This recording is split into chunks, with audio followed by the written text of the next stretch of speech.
बताइएगा कि ये जो प्राइमरी और सेकेंडरी हेल्थ की तरफ से ये कैंप का इनकाद किया गया है, इसकी क्या तफसीलात हैं? इसकी तफसीलात ये हैं कि ये हमारा तीसरा कैंप है। तो पहले भी हमारे 2 कैंप्स हो चुके हैं।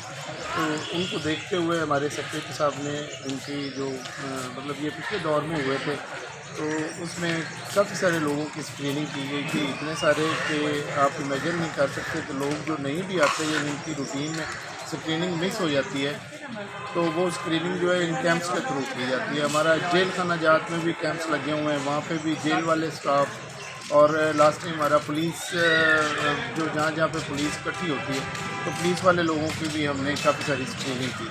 तो इसमें ये हमारा बेसिकली एक स्क्रीनिंग कैंप है, और उसके बाद जैसे ही स्क्रीनिंग कंप्लीट होगी, उनके रिजल्ट्स जैसे जैसे आते जाएंगे, तो फिर उनका आगे ट्रीटमेंट होता जाएगा। तो ये हमारा जो है एक बहुत अच्छा इनिशिएटिव है उन लोगों के लिए जो बहुत ज़्यादा गरीब हैं या जिनको अवेयरनेस नहीं है। ये कितने दिन सर जारी रहेगा? 3 डेज़ चलेगा हमारा कैंप जो है, आज, कल और परसों। तो इनमें कौन कौन से टेस्ट हो रहे हैं? इनमें टेस्ट भी हो रहे हैं, इनमें हमारी वैक्सीनेशन भी हो रही है। टेस्ट हमारे हेपेटाइटिस के टेस्ट हो रहे हैं, HIV का टेस्ट हो रहा है, रूटीन के टेस्ट हो रहे हैं, अल्ट्रासाउंड हो रहा है, एक्सरे हो रहा है। सारे जो एक बंदे को प्रॉपर जो है स्क्रीनिंग, जो भी पेशेंट जो है विज़िट करता है हॉस्पिटल में, तो उसकी जो बेसिक नीड्स हैं या बेसिक उसकी जो रिक्वायरमेंट्स हैं या बेसिक उसकी जो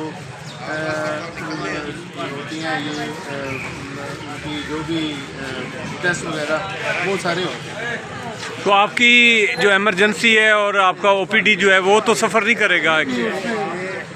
वो नहीं सकता, ये हमारा एडिशनल स्टाफ है, इसमें हमने एडिशनल स्टाफ लगाया। बहुत शुक्रिया सर।